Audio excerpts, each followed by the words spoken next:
next worship day dapat yan eh, no? Pero magiging activity natin is ang tinawag ko tong reflection day. Okay? Very timely kasi malapit na rin. Ibang reflection yung mga sinesenyas nyo. Very timely kasi malapit na rin ang Lenten season. Acceptance, self-love, forgiveness, at saka healing. Okay? Experience niya. Ma'am, bakit dalawa? Saan dito? No, yung nasa brown Nasa side, brown side. yun po, taong hindi mo pa kayang kausapin dahil sa sakit o galit na naramdaman mo. Personally, yung one of my first cousin. So, it took us 10 years talaga na hindi kami lagi mapunan ng ano. Talagang totally walang communication due to misunderstanding. So, para yung nagkasakitan ng pero somehow ngayon, mula nung bumalik ako sa kasi OFW ako dati. No? So, nung pagkabalik ko, yung dahan-dahan kaming nagkaroon ng bridge ulit. So, ngayon, okay na kami ulit. Thank you, Sarayan, for sharing. Ang question nila, will you choose your mother in another lifetime? Share. Sa akin po, mas pipiliin ko pa rin yung nanay ko. Kahit na wala po sa akin yung attention eh. Kahit na ako yung gumagawa ng mabuti, ako pa rin yung masama. Mas pinipili ko pa rin na sila pa rin yung aking magulang dahil nabuhay ako sa mundo na sila yung aking magulang. Naging ganito ako katatag. Sumikap ako sa sarili ko dahil wala sa akin yung attention ng magulang ko. Lahat ng ginawa ko mali sa kanila. Ayun po, tapos kahit naman po ganun yung experience ko, mas pinili ko pa rin maging mabuting anak sa kanila. Yun lang naman po, kay minsan kasi hindi ko rin naman po mailabas sa kanila yung hinanakit ko sa kanila. Kaya ganito ako ngayon, may chance ako na may masabi ko rin sa ibang tao na kahit anong hirap ng relasyon natin sa magulang, so kaya pa rin natin sila ng kabutihan. Yun lang po. Thank you, Arnel. Sino ang unang sumira ng tiwala mo? And how did this affect you? This scenario is happened to my best friend na kung yung ibinigay niya lahat yung pagmamahal niya dun sa girlfriend niya na hanggat sa dumating na even lahat yung ari-arian niya hindi pa sila kasal pero nagkaroon na sila ng joint parang agreement na ganito lahat ng Conjugal na lahat. parang nagiging conjugal na hanggang sa time na umalis siya going abroad naiwan yung girl dito. Yung other friend namin na lalaki parang nakarelasyon niya yun. So in apat kami na best friend during our college days na iba-iba yung girlfriends may ganito. Although nung kakakilala yung mga girlfriend, it so happen na nagkaroon ng nangyari umalis yung lalaki, naiwan yung babae. Yung hinahanap niyang love with our best friend, nakita niya dun sa isang friend namin. So yung trust namin na magbe-best friend kasi tinutingnan namin kaming apat na para kami magkakapatid. So nawala yun yung binded namin ng apat na as in, para magkakapatid na. So yun yung chain na naputol. So naghirap talagang ibalik yung isang chain na buo at may cause na yun ay bumutol doon. Kasi paano natin ihilot yung ganung sitwasyon lalo para magkapatid na kayo na yung trust mo ay hindi mo gagawin doon sa girlfriend niya na itinuring yun na rin namin na mga girlfriend nila mga ano is parang we are one as a family na kung ano yung kay Pedro ano kay Juan mali kaya nga yung sabi nila na once na nag-abroad yung isang magkasama kayo nag-abroad yung isa maghahanap talaga yung isa because of yung relationship nyo is malayo. So mahirap talaga yung long distance relationship yung pagmamahal na walang siyempre may makikitang may kulang dun sa'yo at yung nahanapin na sa iba kompleto yung ganun sitwasyon. So ang hirap talaga ibalik yung trust na yun at kung paano ipabalik. So ang ginawa namin that time kaming usap kaming barkadang friend na wala nangyari na isa naming ano, niwalay niya talaga. So yung isang friend namin, as in, delete ko namin talaga rin siya. As a friend ako. So yung chain na sinasabi ko na hindi na talaga may babalik. So out of the 4, 3 na kami. So yung friend namin na yun, hindi siya naging successful. Although hindi namin siya kinurse. So inano na lang namin na si God siguro yun, yung plan niya yun, plan niya na ganun ang nangyari. For us na magkaroon ng learn kung gagawin mo to, possible na hindi man sa'yo ibalik doon sa magiging generation na. So yun lang, hirap talaga ibalik yun. Tapos once na napatid na yung chain na, iniingat-ingat natin. So yun lang, share ko na sa higit. Thank you, Sir Jules. Palakpakan natin yung share ni Sir Jules, no? So, ito po ang kanila, no? So, sino ang taong kailangan mong tanggapin kahit hindi siya naging mabuti sa'yo? Wala naman akong naisip na taong naging hindi mabuti sa akin, ma'am. Mula nung pagkabata. Mga auntie ko, mga barkada, maayos naman lahat, ma'am. Yung feeling na hindi ka talaga, ano ba yun, galit sa'yo, parang wala akong maisip, ma'am. Siguro parang ako pa yung maraming ma'am, maraming pagkakamali sa ibang tao. Tulad ng mga ex, ganun. Wala ba mukha kang down? Parang wala akong maisip na, ewan ko lang sa trabaho kung may galit sa akin yung iba. Pero parang wala akong maisip, ma'am. So, you are blessed to be, no? Parang wala Naging yung issue ano ba, sa'yo, no? nalagay dito na ano ba, hindi naging mabuti sa'yo. Kung meron bang tao hindi naging Parang lahat naman mo naging mabuti naman mo. Okay, nice. Hindi yung tinuturing ka na masama ka. So, thank you. Napakahirap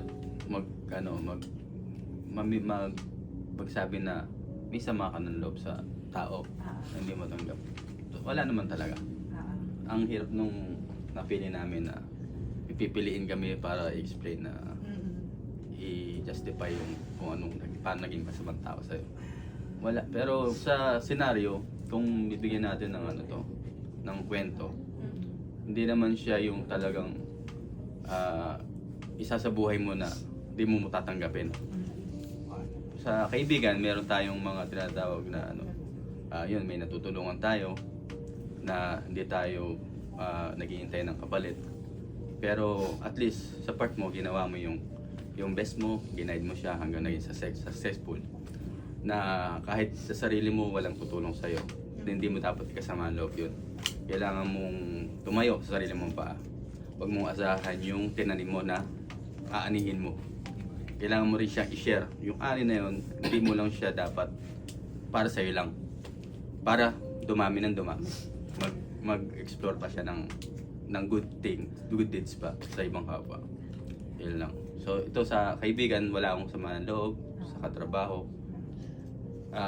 Nangyayari lang yung mga ganong senaryo, may sama ng loob, dun sa workflow natin. Pero in the end of the day, after duty, wala na yun. Huwag natin take it personally. Dasal na lang natin kung nasaktan tayo, may nakasakit tayo. Yan lang. That's all. Thank you. Thank you. Ano ang pinakamalaking what if sa buhay mo na hirap kang bitawan? So, ano lang naman yan eh. Unang-una, nakikita nyo, akala nyo napaka-strong ng tao. Okay? Pero deep inside, marami akong negative thoughts yung nandun sa likod ng utak ko. Yung negative thoughts, nasusundan ng overthinking. So yun yung pinakamalaking struggle ko. Since bata pa ako, yun yung pinakamalaking struggle ko. Paano ko, kasi lagi na lang yan, every time na magkakaroon ng isang changes sa buhay ko, ang lagi sasabi sa utak ko, what if? Ano kaya? Paano kaya to? Ano kaya mangyayari? Matanggap kaya nila? Or ma-accept kaya ng mga tao nasa paligid ko yung magiging decision ko? Yun. So ang ano ko doon is, hindi mo siya ipapagsasabay, tanggalin yung sinasabing overthink at negative. That's why, yan yung naging rason na mas lalo ako naging paladasal.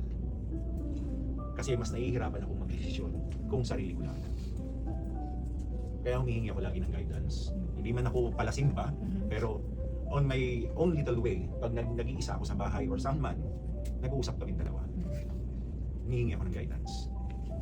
Kasi baka nga, hindi rin naman kasi ito masusolve ng mga taong nasa paligid ko eh. Kahit asawa ko hindi niya makakaya yun. Walang ibang tutulong kundi ako pa rin. Okay? So you have to accept. Halimbawa man, eto na, acceptance. Kung nagdesisyon ka at sumablay, desisyon ka, you have to accept the outcome. Hindi lang nito para sa akin, kundi para sa inyo rin. When it comes to decision making, you have to be firm. Isipin yung maigi, balansihin nyo yung magiging sitwasyon. Para hindi tayo nalalagay sa alanganin. Kahit saan pa man, mapapersonal, mapatrabaho, kahit saan pa, kahit sa mga kaibigan. Lagi nyo i-apply. Natin i-apply. Okay, yun naman ako. Thank you, Sir Higgs. Palakpak naman po. Okay? Sabi dito, ang tanong po nila, kailan mo huling inuna ang sarili mo nang walang guilt? Yun sa akin, kailan mo huling inuna yung sarili mo? Simula nung ma'am, dumating sa akin si Thea. Wow. Yeah. Di ba ma'am, sabi nga nila, pag nanay ka, mas uunahin mo yung anak kaysa sa sarili. Yeah. Kahit maubos ka man or ano tawag doon? Kumbaga sa Yung kandila, Masagat. naubos na. maupos ka man siya gano'n.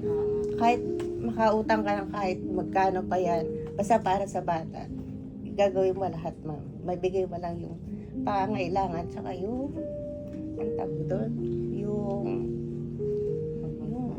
ha? Basta ma'am, yung lahat ng kailangan ng bata ma'am. Yun. Kahit wala kang makuha sa iba, yung bang, pang sariling nakayanan ba ma'am? Basta para sa bata ma'am, lahat gagawin. Yun. So, Wow. Okay. So, that's it po. So, naman yung iba, yung pagmamahal kasi hati yan, lalo kung may anak. Pero, in-all out niya na sa anak niya. Kasi doon niya na-feel na mas buo yung love, no? Kahit may iba pang reason, bakit hindi pwedeng magmahal ng buo. Pero doon na lang sa anak, binuhos ng buo.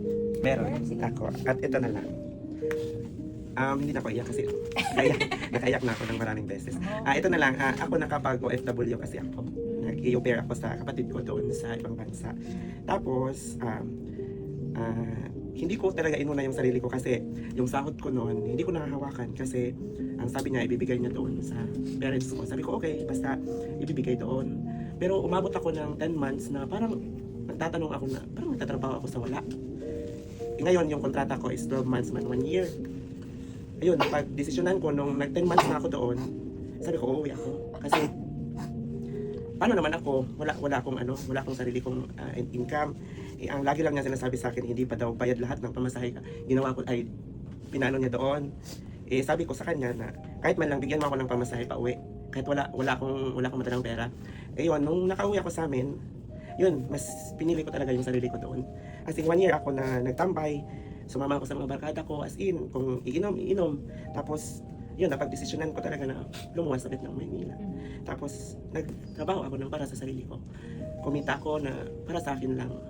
Tapos, nung time na regular ako dito, bumalik na, nagbibigay na naman ako sa kanila. Kasi nga, may sarili na akong pera sa sarili. At yun lang, pero i-connect ko din yung acceptance. Ngayon parang wala pa kasi hanggang ngayon wala pa rin kaming communication ng ate ko. Pero yung sa mga pamangkin ko, labas naman sila doon. Yung mga bata, yung nagbibigay din ng bridge para magkabati kami. Kasi yung mga pamangkin ko, yung malalaki na tumatawag naman sa akin minsan, nagme-message. Pero yung kapatid ko, hindi. Ayaw ko din. Hindi ka pa rin ready. Hindi ko din na magbati kami. Parang hindi ko kaya siyang harapin. Yun lang. Yun lang. Thank you. Palakpakan din. Ano ang madalas mong ipagkait sa sarili mo na alam mong deserve mo? So, yung family travel namin, kasi family ko is hindi sila mag-travel. So, ako kasi yung hindi ako nakakasama. Mag-travel sila parang twice a year or more than that. So, ako hindi ako sumasama. Ang isang reason ko is yung mga alaga ko. Yung kasama ko namang kapatid, sumasama siya. Lagi niya. Siya yung sasama kasi nga, hindi naman niya pusa yung nasa bahay. So, which is naiintindihan ko yun. So, ako naman never ko naman ako nakaramdam ng inggit sa sarili ko kasi alam ko na sa akin nga yung mga cats sa bahay. So, sa akin lang kasi, binibigay ko sa kanya lahat yung chances na makasama sa travel. Basta ganun po lagi yun. Tapos, parang yung kapatid ko question minsan ng mga friend niya, bakit di nakakasama yung kapatid mo sa travel? Kasi syempre po nakikita sa post. Sasabihin naman ng kapatid ko, may pusa siya, paano siya sasama? Parang ganun. Alam ka naman ako yung magbantay at hindi ako yung sasama. Parang ganun yung nangyayari. Pero sa akin naman, wala pong issue yun. Although, syempre gusto ko rin sanang ma-enjoy yung sarili ko kasama yung family ko, ma-enjoy yung iba't ibang lugar. Syempre, kailangan ko rin, parang deserve ko din naman. Makita yung ibang mundo, parang gano'n. So at the end of the day naman, wala akong pinagsisisihan. Importante din sa akin yung mga alaga ko. Kaya nga ako nagtatrabaho para sa kanila. So lahat naman income ko nasa kanila. So parang nagiging ano ko na lang doon ma'am is nagiging sila yung happiness ko, yung mga alaga ko. So iniintindi ko yung lahat ng sitwasyon. Hindi ako yung tipo ng tao na may ingit ako sa iyo kasi ganito. No, hindi ako ganun. Kung masyadong malawak yung pag-iisip ko pagdating sa ganun eh. Ayoko maging selfish ba yun para sa kapatid ko. Kasi kung gusto mo sumama din go. Parang lagi ko pa kayo na-advise, pupunta daw kayo sa ganito. Pero sa akin, wala na yun. Never ko naramdaman na maingit. No?